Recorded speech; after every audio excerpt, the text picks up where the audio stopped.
Solution chapter का एक numerical discuss कर रहे हैं जो हेनरी लॉ पे डिपेंड है। हेनरी लॉ क्या कहता है कि अगर किसी गैस को हम वाटर में डिजॉल्व करते हैं तो गैस का जो पार्शियल प्रेशर होगा, ये पार्शियल प्रेशर ऑफ गैस उसके मोल फ्रैक्शन ऑफ गैस के डायरेक्टली प्रोपोर्शनल होता है।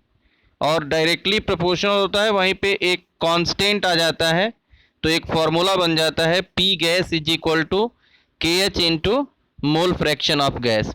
अब के एच क्या है, तो के एच को हेनरी लॉ कांस्टेंट कहते हैं, हेनरी लॉ कांस्टेंट। अब के एच की वैल्यू ये दी गई है 10⁵ एटीएम। ये के एच की वैल्यू कितनी दी गई है, के एच की वैल्यू दी गई है 10⁵ एटीएम और टोटल प्रेशर है ये 5 एटीएम है। तो टोटल प्रेशर है, हमको जो है निकालना है प्रेशर ऑफ N2। तो प्रेशर ऑफ N2 हमको फाइंड करना है। नाइट्रोजन का प्रेशर अगर निकाल लेंगे तो वो नाइट्रोजन का प्रेशर यहाँ पे फाइंड कर रखेंगे और ये नाइट्रोजन का ये प्रेशर रखेंगे, KH की वैल्यू रखेंगे, तो फिर ये number of moles of N2 आ जाएगा। तो ये देखिए, जैसे यहाँ पे ये दिया हुआ है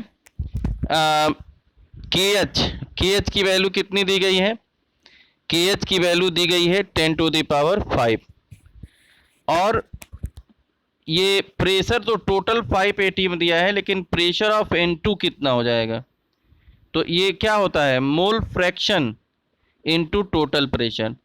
तो जैसे एयर है तो एयर है, एयर ये क्या होता है, इसमें N2 ये 78% होता है और O2 लगभग 21% होता है। तो लगभग ये 0.78 यानी कि 0.8 आप कर लीजिए, तो 0.8 इंटू 5 तो ये आ जाएगा 4। ये 4 एटीएम ये प्रेशर आ जाएगा किसका, ये नाइट्रोजन का।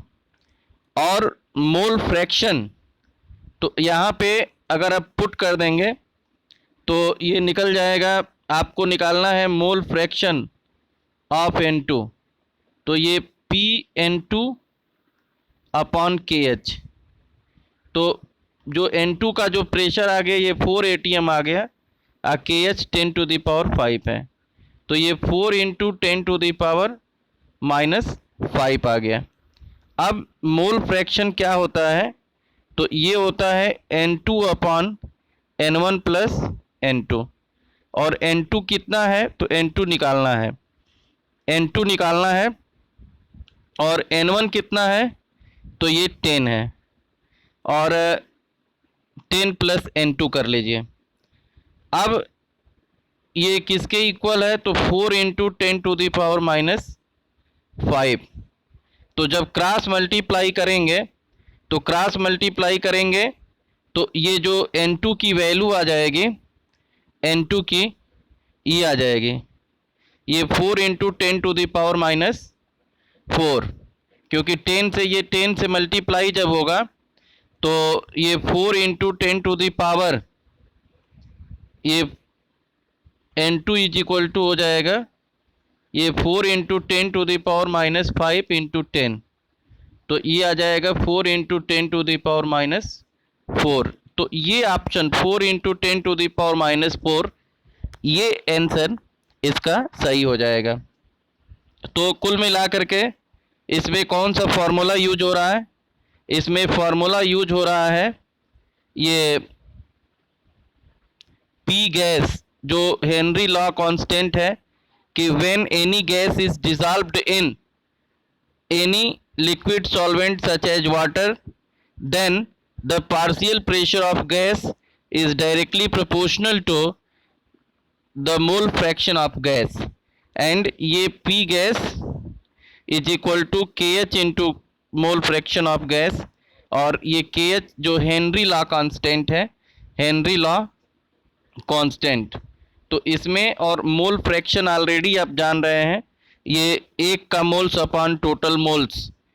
The mole fraction is a ratio between the number of moles of any component upon total number of moles, ये मोल फ्रैक्शन होता है। तो इसमें सारी वैल्यू दी गई है और आपको ये कैलकुलेट करना है मोल फ्रैक्शन, और आपने निकाल लिया मोल फ्रैक्शन। तो ये मोल फ्रैक्शन आ गया 4 × 10⁻⁻⁴, ये ए ऑप्शन इसका सही है। तो अगर अभी भी आप चैनल को सब्सक्राइब नहीं किए हैं तो आप सब्सक्राइब कर लीजिए, नीचे उसको आप प्रेस करेंगे और बेल आइकन, देखिए ये सब्सक्राइब बिल्कुल फ्री है, आप डरिए मत, आप सब्सक्राइब कर लीजिए। और क्योंकि आगे काफ़ी इम्पोर्टेंट इसमें क्वेश्चन डिस्कस करेंगे, तो जिससे नोटिफिकेशन आपको मिलता रहे, और आगे नेक्स्ट वीडियो आप में नेक्स्ट क्वेश्चन लेके आएंगे। Thank you.